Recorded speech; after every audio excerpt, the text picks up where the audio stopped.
Brain haemorrhage वगैरह मेरे लिए एक्चुअली वो छोटा काम है। चैलेंजिंग ज़्यादा ट्रॉमा वाले केसेस ही रहते हैं कि राम जी भी 14 साल के वनवास के लिए गए थे, हम लोग 28 साल जाके आए। पिछले साल हम यूएस जाके वहाँ पे भी हम कॉन्फ्रेंस में अपना पेपर प्रेजेंट करके आए। तो न्यूरो सर्जरी मतलब हुआ ब्रेन और स्पाइन। और ये हमारे यहाँ जो मशीन है, लैप्रोस्कोप भी हम लोग जो रखे हैं, उसका कैमरा जो है 4K कैमरा है, जो कि 65 लाख का कैमरा है, जो यहाँ बिहार में पटना में भी नहीं किसी के पास। उसके MBBS करने के बाद देखे हम लोग यूएस जाने का सोचे, तो यूएस जाने के लिए हम लोग को सर्जिकल फील्ड्स का ऑप्शन नहीं मिल रहा था। टोटल में करीब 4000 न्यूरो सर्जन्स हैं, जिसमें जो सर्जरीज हम करते हैं वो सिर्फ 500 लोग हैं।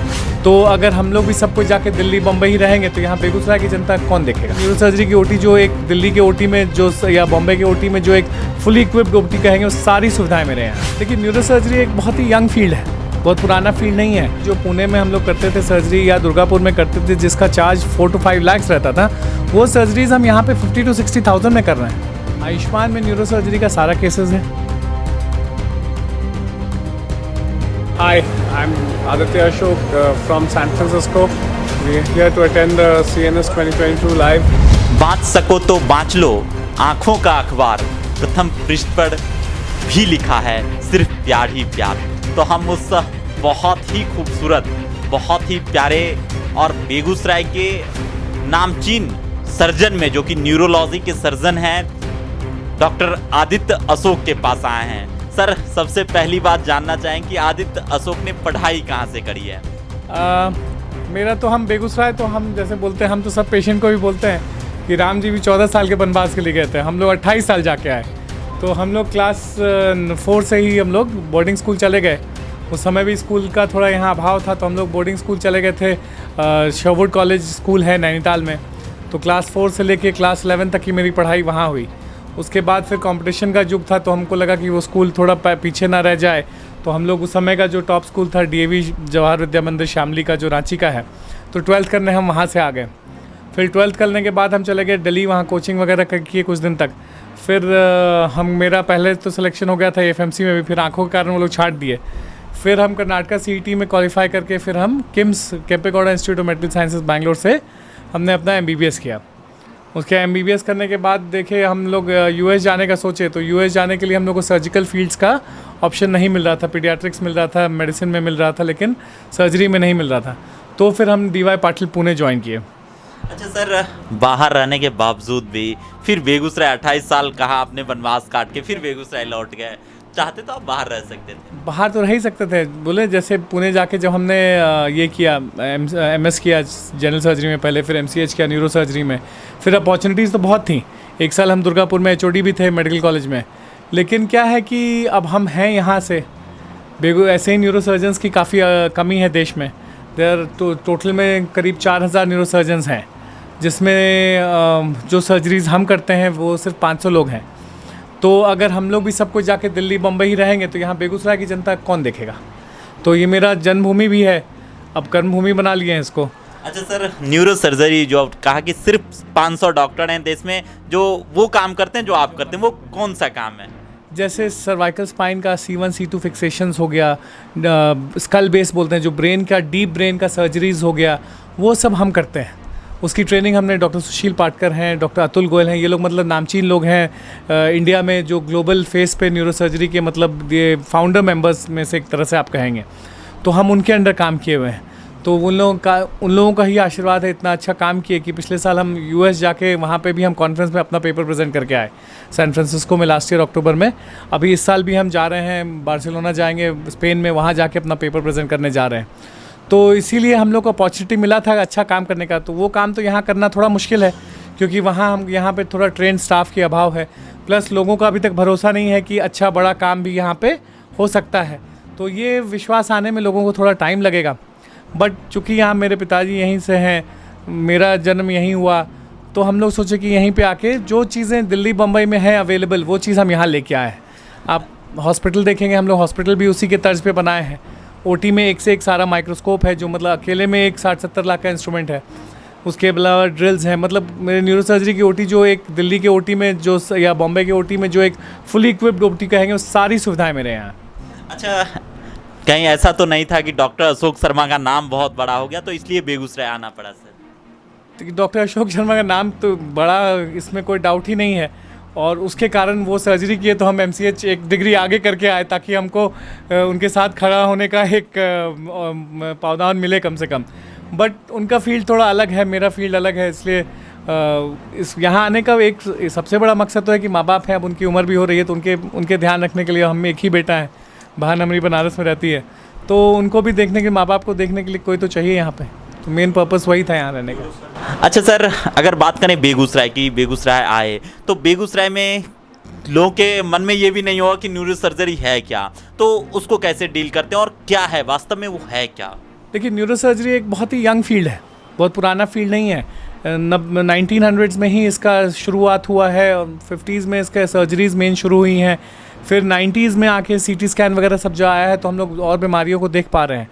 तो न्यूरो सर्जरी मतलब हुआ ब्रेन और स्पाइन, ये दो चीज़ की रिलेटेड जितनी बीमारियां हैं उन सब का ट्रीटमेंट जो सर्जिकल ट्रीटमेंट है वो न्यूरो सर्जरी के पहलू में आता है। तो अब जो कॉमन चीज़ें हैं इसमें, स्पाइन में आप देखेंगे स्पॉन्डिलाइटिस, कमर का दर्द, pain treatment is very important, कमर का दर्द हो गया, गर्दन का दर्द हो गया, हेडेक्स हो गया, ये सब चीज़ मेडिकल मैनेजमेंट वाले हो गए।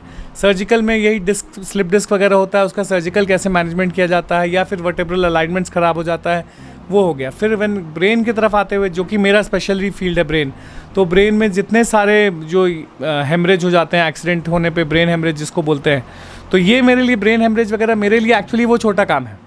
मरीज़ उसमें गंभीर ज़्यादा रहते हैं, लेकिन वो काम सर्जिकल एस्पेक्ट से छोटा है। और क्या कहते हैं, फिर ब्रेन के सारे जो ट्यूमर्स होते हैं, कैंसर्स होते हैं, वो सारा हम ऑपरेट करते हैं।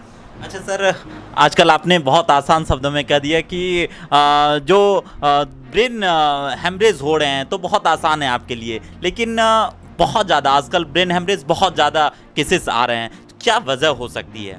ब्रेन हेमरेज आसान इसलिए नहीं है कि वो उसका पेशेंट के लिए, वो पेशेंट बहुत गंभीर रहता है, ज़्यादा गंभीर रहता है। सर्जिकल टेक्निकलिटी उसमें आसान है, नॉट दैट कि वो पेशेंट को मैनेज करना डिफ़िकल्ट है, पेशेंट मैनेज करना आसान नहीं है।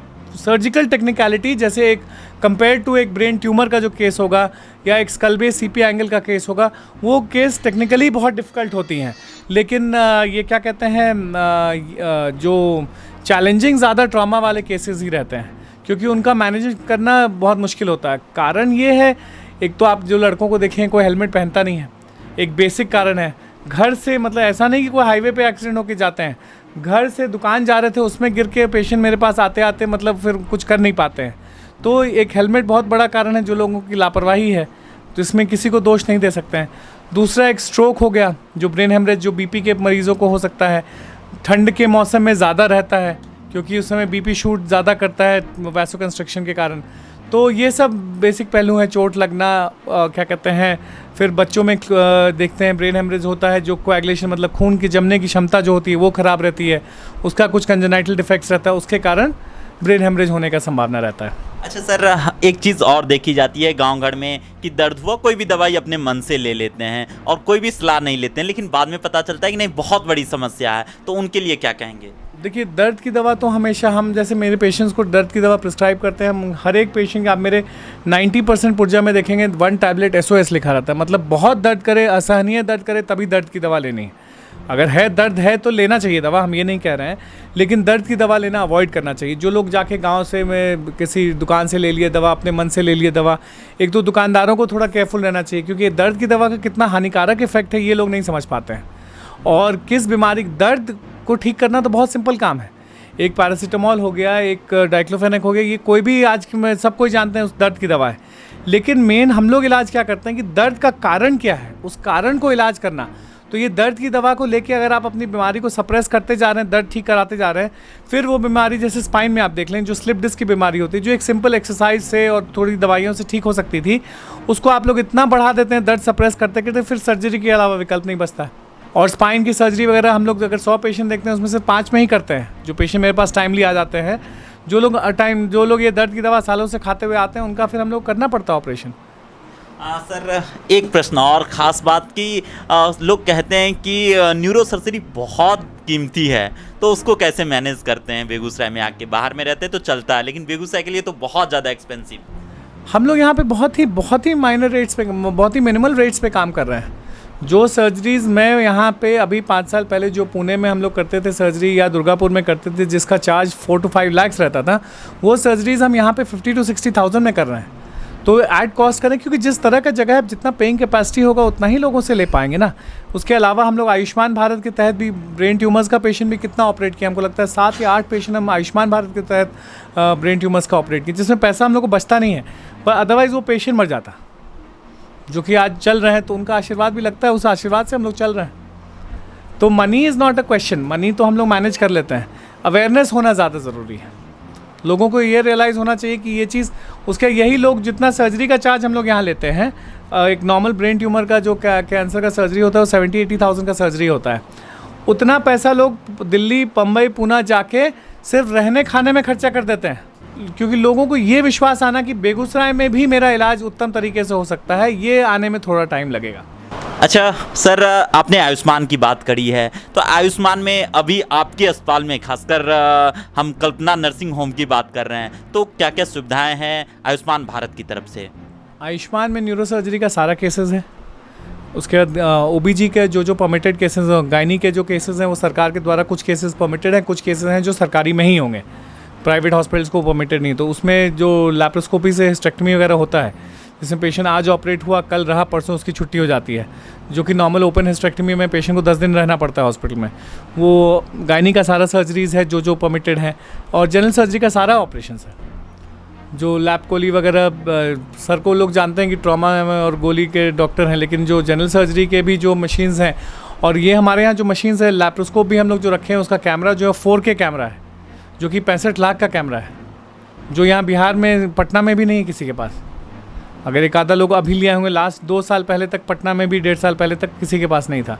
तो हम लोग यहाँ पे सबसे आधुनिक जो इंस्ट्रूमेंट्स लेके आए हैं, सबसे आधुनिक सेटअप्स, ताकि पेशेंट उसमें हम लोग ये नहीं देखते हैं कि हमारा कॉस्ट निकल पा रहा है कि नहीं।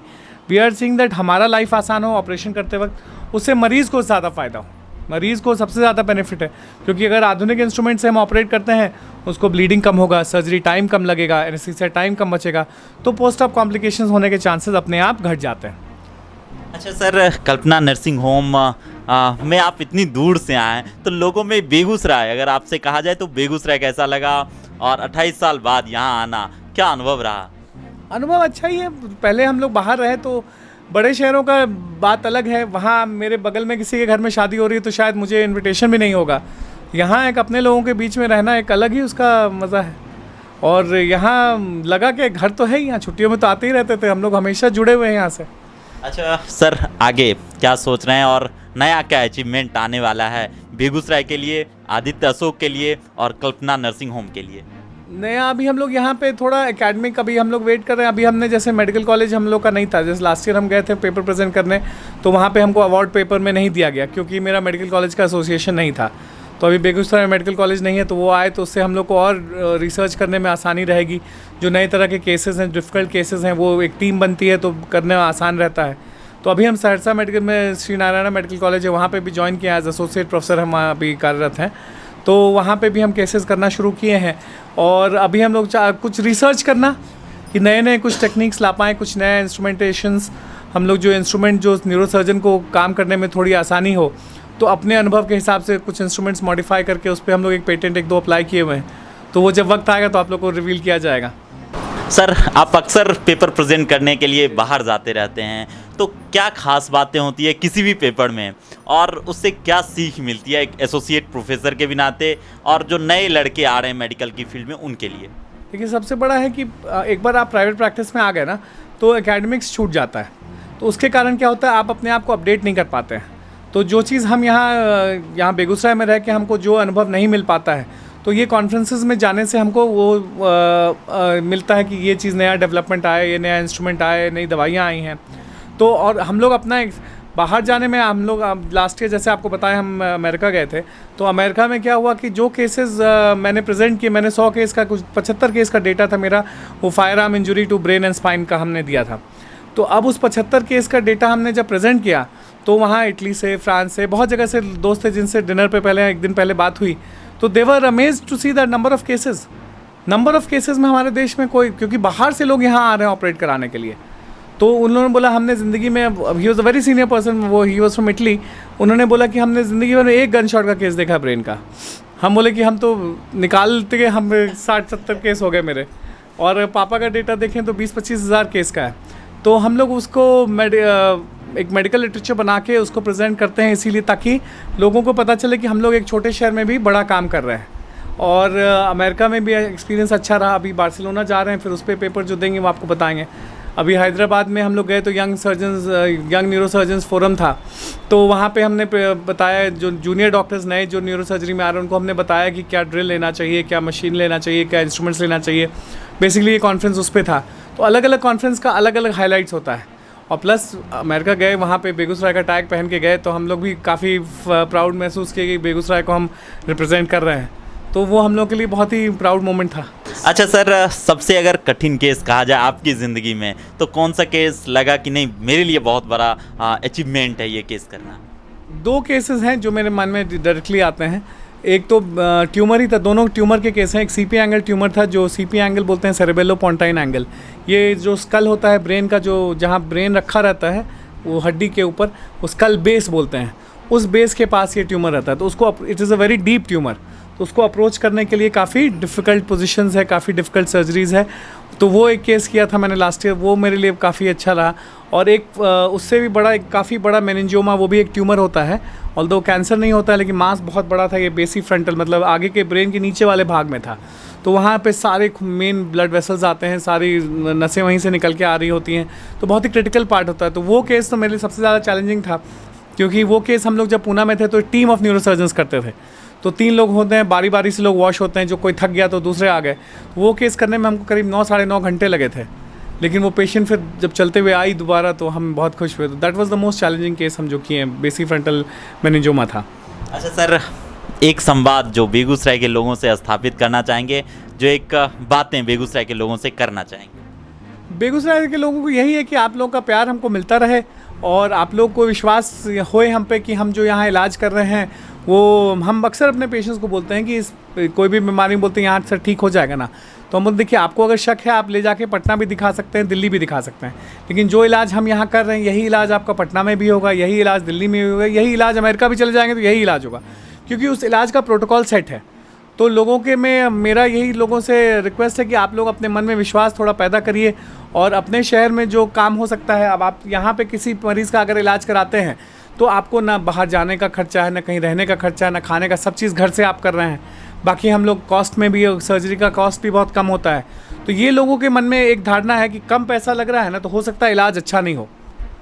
तो हम लोग यहाँ कम पैसे में इसलिए नहीं कर रहे हैं क्योंकि हम लोग को पैसा अच्छा नहीं लगता है, लेकिन द थिंग इज़ जो यहाँ का एक जनरल पॉपुलेशन का जो एक इकोनॉमिक स्टेटस है उसके हिसाब से हम लोग चार्ज करते हैं। और हम लोग, क्योंकि हम लोग का अगर इस शहर में रह रहे हैं तो यहाँ खर्चा भी कम है। अगर दिल्ली में रह रहे होते तो यही स्टाफ को जो हम पेमेंट कर रहे हैं प्रॉब्ली यहाँ से 3 गुना ज़्यादा देना होता। तो हम लोग का कॉस्ट ऑफ रनिंग भी कम है, इसलिए हम लोग कॉस्ट ऑफ सर्जरी भी कम रखे हैं। तो ये फेथ आप लोगों को लाना होगा बेगूसराय के लोगों को कि यहाँ पे भी जो इलाज हो रहा है that is top of the line, इससे अच्छा इलाज नहीं हो सकता है कहीं। और जहाँ एक आध केस ऐसे होते हैं जो बहुत चैलेंजिंग होते हैं, जो हमको लगता है यहाँ पे नहीं करना चाहिए, ये केस इंस्टीट्यूट में होना चाहिए, तो वैसे केसेस को हम सही गाइडिंग करके भेज भी देते हैं, उससे फ़ायदा भी होता है। अब परसों तरसों एक पेशेंट आया हमारे पास, पिट्यूटरी मैक्रोएडेनोमा है। अब पिट्यूटरी एक ग्लैंड होता है शरीर माथे में, उसका ट्यूमर होता है। अब वो ट्यूमर पहले माथा काट के इतना दूर का बड़ा इंसेशन लेके बड़ा सा खोपड़ी खोल के निकाला जाता था। आजकल वो ऑपरेशन नाक के थ्रू हो जाता है एक एंडोस्कोप से, तो नाक के थ्रू हो जाता है। तो पेशेंट आज ऑपरेट हुआ, कल परसों रहा, तीसरे चौथे दिन से पेशेंट ठीक हो गया, क्योंकि कहीं चीरा लगा ही नहीं उसको, कहीं खोपड़ी कटी ही नहीं। तो उसके लिए हम पुणे भेजते हैं लोगों को कि वो एंडोस्कोप मेरा ऑर्डर किया हुआ अभी आएगा, अब वो भी आ जाएगा तो वो भी हम लोग करेंगे कि बिना चीरे नाक के थ्रू जाके ब्रेन के बेस से ही वो ट्यूमर रहता है उसको वहीं से निकाल के ले आते हैं, चेरी पिकिंग के जैसा बोलता है। तो ये सब सुविधाएं आएंगी धीरे धीरे। तो जो चीज़ हम कर सकते हैं वो हम करते हैं, जो चीज़ हम नहीं कर सकते हैं उसके लिए भी वेरी ऑनेस्टली हम मरीज़ को बता देते हैं, क्योंकि ब्रेन का केस है, यहाँ पे कोई किसी को बरगलाने से चलेगा नहीं बात।